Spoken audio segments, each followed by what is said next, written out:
I've never been a guy I mentioned it in the last game after the Gabe Siegel penalty, which I get. It's a penalty, but I can see why they don't give it. You know, Philadelphia's a big team and there's a lot of pressure on referees against these teams. Cincinnati top of the league, and you know, ultimately nobody can tell me that there's not a goal. And I can debate it in many, many ways. But I will say it like this. The referee's performance was embarrassing. And I will take you back to December the 11th, 2021. Same guy. Go look at Portland's goal. When the ball comes in the box, and have a look at the challenge on Maxime Chenot that he didn't give. There was no foul. And then go have a look and compare Gabe Siegel tonight. And it literally is like somebody driving a car into somebody, and me, tonight's like me flicking my 9-year-old on the ear. I can debate it up. And ultimately, for me, you know, I can be emotional and I can be frustrated because we're losing football games. But I feel for our guys in the dressing room because we asked for 2 or 3 things tonight. Performances have been okay. We asked for 2 or 3 things tonight, and there's a little bit of low confidence there, and there's a bit of frustration. And a moment like that is huge for a team like ours. And all I ask is for the referee to understand the game of football, soccer. Understand that in this game, like we gave what? How many yellow cards? 15, 18 yellow cards. It's like, it's a disaster. And for us, we're on the wrong end of it. We're going to go right here. Coach, great. Thank you for your time. After Saturday's game, you said that this team needed to be more resilient. And results aside, do you think that your squad showed it out on the field tonight? Yeah, I thought they showed everything that we asked. And this team has been reflecting and reviewing on performance and on moments and on you know, the good and the bad for many weeks now since pre-season. And we looked at the Philly game and we were disappointed in those moments collectively. Me included. I hope me included it as the coach. And tonight I thought what you seen is you saw a team that was fighting for our football club, that was competing against a difficult team, against a confident team, against a big team, against an old, however you want to look at it. This team is the top of the league. And I saw a group of players, and a lot of players tonight that haven't played a lot of football, fighting for New York City. And listen, we go in at half-time with 1 shot on the goal, and Acosta puts it in the top corner. It's the story of where we are at the moment. For me, we should be going in at 1-0 to us, but listen, one guy took that away from us. And given resilience is ticked off the box, and that obviously has to continue given you have a game this coming Saturday against the Revolution, what now needs to change, or what more needs emphasis coming into this weekend? Listen, ultimately we play this game 100 times with a better referee, we win it 100 times. I'm certain of that. Juan Carlos? Yeah, Coach, despite the results, you know, it's never good to have like a bad record, but like, what's the message to the fans after tonight? I know it's not really because the team played bad, it's because of an outside factor, so what's your message? Message to the fans was, it was incredible to see the fans behind us after the run that we're on, and those players need these fans behind them. Those players need to feel the support. There was a fan right behind me that was so positive throughout the whole game, and she was incredible. And when the players are low on confidence, and when the results aren't going our way, and the calls aren't going our way, and the game is like it is tonight,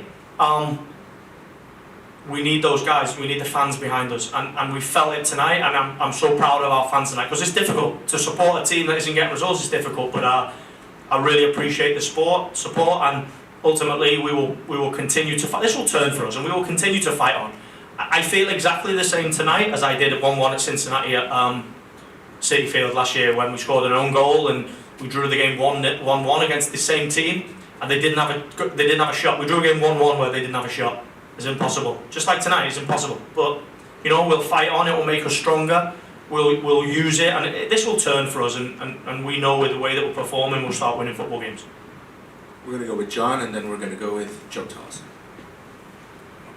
Nick, you started Stephen Turnbull tonight. What did you make of his performance? I thought it was excellent. I think he's just shown that he is an MLS player. He's played in our MLS2 team. He has proved that he is a good right fullback. He played in the back five, so he still has to perform in a back four if we change back to it. You know, he still has to develop. He still has to knuckle down and work. But for a guy that hasn't started a game for us, to come in this moment at home when we're asking for real fight and real desire and real confidence, I think he showed tonight that he's a really valued member of our squad. Joe? Nick, I know they say you create your own breaks and all that, but a lot of what you've said, how much is it kind of a knife's edge of a couple of those breaks go your way, the confidence is there, and how close do you think you are to really turning this around? After tonight, right on the tip. I thought after Philadelphia that tonight, I knew we would see this from the players tonight because there was a real air of frustration after the Philadelphia game. We played our best half of football in that game and then we lose it on 45 plus 1, 45 plus 3. It's crazy, but there's the nature of, and we have to learn from that. You know, that wasn't referees, that was, you know, we came undone in those moments and against a really experienced team. But tonight, what I saw as a team do everything. They have one shot on the goal, and Acosta is top quality. He puts in the top corner from 18 yards, a free kick and a penalty. We had many free kicks. You know, we should have had a penalty last week. We scored tonight. I'm almost certain that this will turn for us. It's difficult. We've got injuries to key guys, and you know we play in. A lot of guys will roll again because of the nature of the squad with the injuries, but. I said to the team then, I really feel like I did at Cincinnati last year at Citi Field, where you come off and you think, if we play that game 10 times, 10 more times, we'll win it every time. Let's just hope those 10 times we play it with a different referee. And final one, we'll go with the gentleman in the blue polo. 6 goals conceded in the past 2 games. What's not clicking defensively? Listen, it sounds crazy to say this. Our defending in open play has been good all season. We needed to fix set play, and we had a lot of focus on it.